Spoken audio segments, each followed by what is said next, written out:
hindi nila maibahagi, maminamal, hindi nila maipahayag sa iba, sa mga kaibigan nila, mga loved ones nila, mga kamag-anak nila, maminamal ang kanilang pananampalataya. Kasi nga po, sila po yung malahininga. Hindi sila mainit. Hindi rin sila malamig. Nasa gitna sila, maminamahal, ng sa pagitan sila ng mainit at malamig. Maligamgam, kumbaga. Kumbaga sa tubig, maligamgam ang kanilang paglilingkod sa ating pinakamamahal na Panginoon. Kasi sinabi dito, maminamahal, kung matutunghayan po natin ang Roma, Kapitulo 10, talatang 9 hanggang 10, maminamahal, dapat bilang mga mananampalataya para maipakita mo na ikaw ay mainit at maalab na naglilingkod sa Diyos, hindi ka malahininga. Dapat ipinapahayag mo ang iyong pananampalataya sa iba. Dapat ipinamamalita mo ang pagliligtas ng ating mahal na Panginoong Jesucristo. Sabi na Roma, Kapitulo 10, talatang 9 hanggang 10, talon din natin ng 14. Dito sa Roma, mga taga-Roma, Kabanatang 10, talatay 9 hanggang 10, talon na 14. Sapagkat kung ipahayag mo ng iyong bibig si Jesus na Panginoon at sasampalataya ka sa iyong puso na binuhay siya maguli ng Diyos sa mga patay, ay maliligtas ka. 10. Sapagkat ang tao'y nananampalataya sa puso sa ikatutuwid at ginagawa sa pamamagitan ng bibig ang pagpapahayag sa ikaliligtas. Talon po ng 14, paano nga silang magsisitawag doon sa hindi nila sinampalatayanan? At paano silang magsisisampalataya sa Kanya na hindi nila napakinggan? At paano silang mga kikinig ng walang tagapangaral? Amen. Amen. Yan po ang sinasabi ko sa inyo, maminamahal. Ang sabi ng Banal na Kasulatan, a lukewarm Christian who believes they can have one foot in heaven and one foot in the world. Ang kanilang paa, maminamahal, ang isang paa ay nakaapak patungo sa langit, habang ang kanilang isang paa, maminamahal, ay naglalakad patungo sa sanlibutan. Yan po ang nakalulungkot. Sapagat ang tunay na mga mananampalataya, maminamahal, dapat ipinapahayag po natin ang ating pananampalataya, maminamahal, sa iba. Sabi rito, sapagat ang tao ay nananampalataya ng puso sa ikatutuwid at ginagawa sa pamagitan ng bibig ang pagpapahayag sa ikaliligtas. Kung ikaw ay talagang nananampalataya, dapat po nagpapahayag ka ng mga banal na salita ng Diyos, sapagkat ginagawa sa pamagitan ng bibig ang pagpapahayag ng ikaliligtas.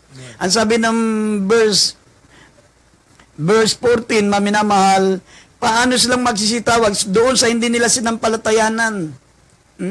Pag hindi mo ipinapahayag ang salita ng Diyos, maminamahal, hindi mo maipapahayag, hindi ka lubusang lalalim ang pananampalataya mo sa ating pinakamamahal na Panginoon. Kaya nga, sabi rito, paano sila magsisitawag sa hindi nila sinampalatayanan? Kaya nga, hindi mo pwedeng iasa ang pananampalataya mo sa Diyos, sapagkat, mga minamahal, hindi ka nga nagpapahayag ng salita ng Diyos. Habang nagpapahayag ka kasi ng salita ng Diyos, lalong lumalalim ang pananampalataya mo. Katulad kung mababasa po natin sa Roma 10 verse 9, sabi po rito, kung ipapahayag mo ng iyong bibig si Jesus na Panginoon at sasampalataya ka sa iyong puso na binuhay siya muli ng Diyos sa mga patay, ay maliligtas ka. Ito yung ipapahayag mo eh. Habang ipinapahayag mo ang iyong pananampalataya kay Jesus na siya nabuhay na maguli sa mga patay, at ito'y sinasampalatayanan mo, sabi ng Biblia, maliligtas ka. At sabi, sapagat ang tao ay nananampalataya sa kanyang puso sa ikatutuwid, habang nananampalataya ka, nagiging matuwid ka sa harapan ng Diyos. At ang sabi, ginagawa sa pamagitan ng bibig ang pagpapahayag sa ikaliligtas. Amen. Yung palang ginagawa natin sa pamagitan ng ating bibig, yung ipinapahayag natin ng salita ng Diyos, ito po, maminamat, ang magpapahayag ng ating pong kaligtasan. Amen. Ipinapahayag natin, ipinapatutuon natin yung ginawa sa atin ng ating pinakamamahal na Panginoong Jesucristo. Kasi paano sasampalataya ang tao kung wala silang mapapakinggan? Sabi, paano silang magsisitawag sa hindi nila sinampalatayanan? Paano silang magsisampalataya sa hindi nila napakinggan? Paano magkakaroon ng pananampalataya ang tao kung wala silang mapapakinggan? Sino ang inaasahan ng Diyos? Tayo po.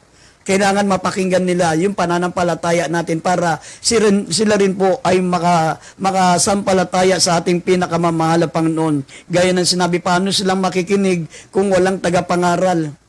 Paano silang makakarinig na salita ng Diyos, maminamal, kung walang katulad natin na nangangaral, maminamahal na tayo po'y binago ng Diyos, tayo po'y pinagaling ng mahal na Panginoon, tayo po ay binigyan ng magandang buhay, magandang kinabukasan ng ating mahal na Panginoon, paano nila malalaman yan kung hindi natin ipapahayag?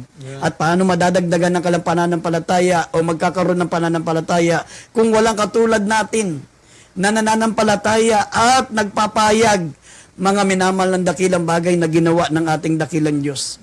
Kaya sabi dito sa una, ay 2 Timoteo 1:8, huwag mong ikahiya ang pagpapatotoo sa ating Panginoong Hesukristo.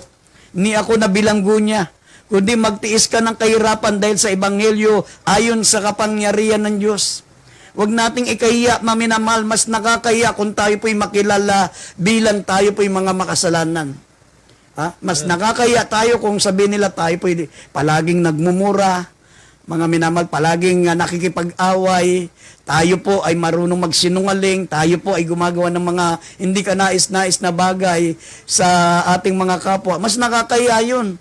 Pero kung tayo po ay nagpapahayag ng salita ng Diyos, maminamahal, at sa kabutihan ng ating pinakamamahal na Panginoon, hindi bali na masama ang sabihin nila sa ating, kaya sabihin nila, mga minamahal, na tayo po'y nasisiraan na ng bait. Pero ang malaga, ang ginagawa po natin, ito po ay hindi nakakahiya, ito po'y kalugod-lugod sa ating pinakamamahal na Panginoon. Sabi pa rito sa 2 Timothy chapter 4 verse 2, sabi po rito, mga minamahal, inuutusan po tayo ng ating dakilang Diyos, maminamahal, na ipangaral natin ang kanyang mga banal na salita. Sabi po rito, basahin po natin 2 Timothy chapter 4 verse 2. Dito sa 2 Timothy chapter 4 verse 2, ipangaral mo ang salita, magsikap ka sa kapanahunan at sa di kapanahunan. Sumawata ka, sumaway ka, mangaral ka na may buong pagpapainuhod at pagtuturo. Amen. Amen. Inuutos sa atin yan, maminamahal, tayo mga mananampalataya ng ating pinakamamahal na Panginoon. Ipangaral mo ang kanyang banal na salita. Magsikap ka sa kapanahunan at sa hindi kapanahunan. Sumuwata ka, sumaway ka, mangaral ka na may buong pagpapainuod at buong pagtuturo. Inuutusan tayo, mga minamahal. Kaya nga, sinabi na nga banal na kasulatan, mga minamahal, ang mga lukewarm Christian, ang mga malayiningang mananampalataya, sabi, they hold the Bible with one hand and the word in the other hand.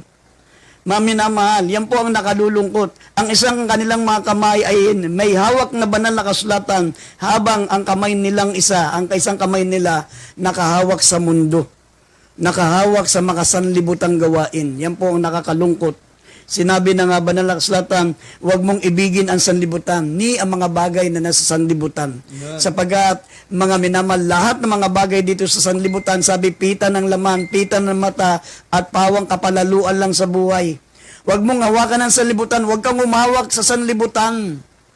Sabi ng banal na kasulatan, mga minamahal, humawak ka sa salita ng Diyos. Ang hawakan mo, mga minamahal, yung daan patungo sa langit. Huwag mong ibigin ang sanlibutan. Huwag mong hawakan ang sanlibutan, mga minamahal, sapagkat pag hindi mo hinawakan pag hindi mo binitawan ang sanlibutan, mga minamahal, hindi ka makarating sa langit. Nasa Biblia yan. 1 John chapter 2 verse 15 up to 17, basahin po natin at isunod po natin itong ito pong James chapter 4 verse 4, basahin po natin dalawang talata. Dito sa unang 1, kabanatay 2, talatang 15 hanggang 17. Sabi dito, unang 1, 2:15, huwag ninyong ibigin ang sanglibutan, ni ang mga bagay na nasa sanlibutan. Kung ang sino man ay umiibig sa sanlibutan, ay wala sa kanya ang pag-ibig ng Ama. 16, sapagkat ang lahat ng nangasalibutan, ang masamang pita ng laman at ang masamang pita ng mga mata at ang kapalaluan sa buhay ay hindi mula sa Ama, kundi sa sanglibutan. 17, at ang sanglibutan ay lumilipas at ang masamang pita niyaon, datapwat ang gumagawa ng kalooban ng Diyos ay nananahan magpakailanman. Dito sa Santiago, kabanatang 4, talatay 4. James 4:4, kayong mga ngalunya, hindi ba ganinyo nalalaman na ang pagkikipagkaibigan sa sanglibutan ay pagkikipag-away sa Diyos?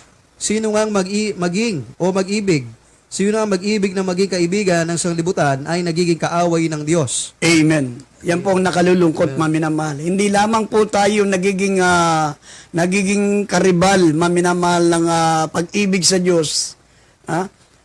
Tayo rin po, maminamahal, sabi ng Banal na Kasulatan, ipinagpapalit natin ang Diyos, maminamahal, sa sanlibutan. Sabi, ikaw na umiibig sa sanlibutan at umiibig sa ating Malapanginoon, ang tawag sa iyo ay mangangalunya. Kayong mga mangangalunya. Hindi ba ganyan nalalaman na ang pakipagkaibigan sa sanlibutan ay pakikipag-away sa Diyos? Sino mang nag-iibig na maging kaibigan ng sanlibutan, nagiging kaaway ng Diyos. Paano ba ang pagiging pakikikaibigan sa sanlibutan?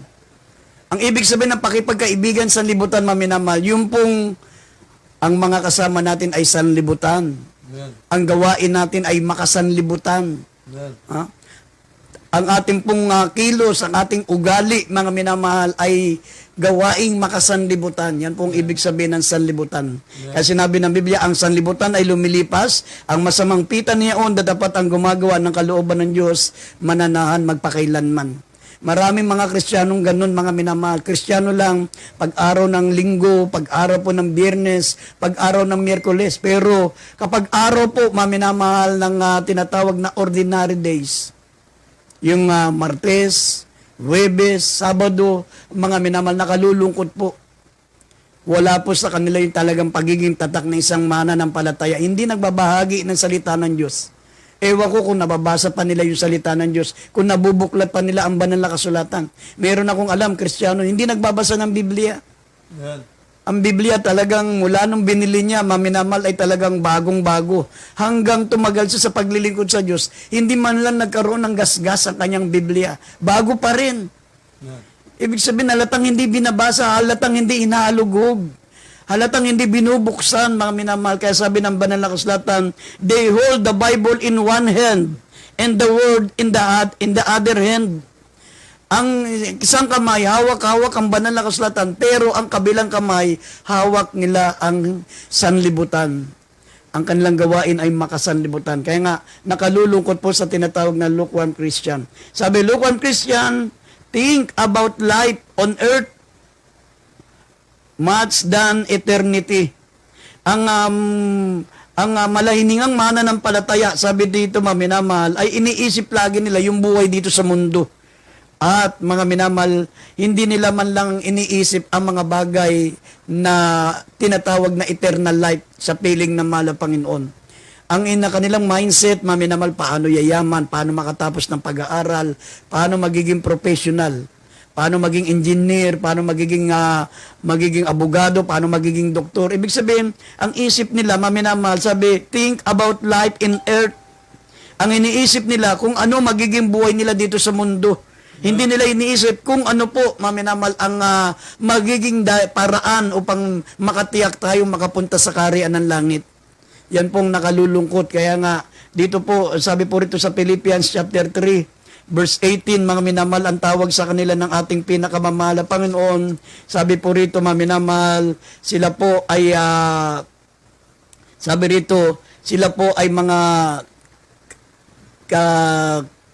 yung tinutukoy dito na ang kanilang Diyos ay ang kanilang kanilang tiyan. Ang tawag sa kanila, hindi po Christian, Christian. Christian ang tawag sa mga ganong mananampalataya.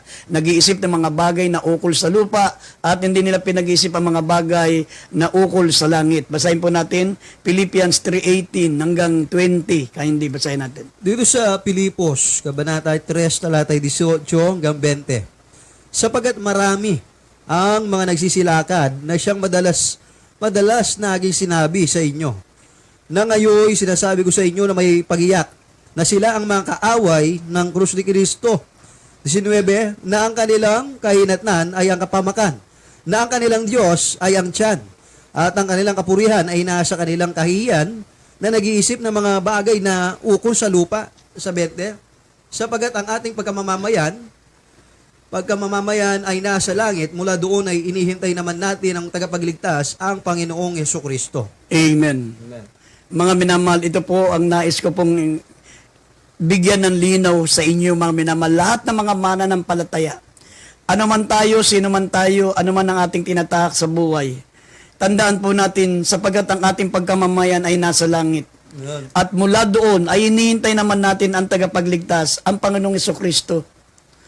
Ang ating pong pagkamamamayan ay heavenly citizen. Yes. Hindi lamang tayo American citizen, hindi lamang tayo Filipino citizen. Ang sabi ng Biblia, ang pagkamamayan natin ay makalangit. Heavenly citizen.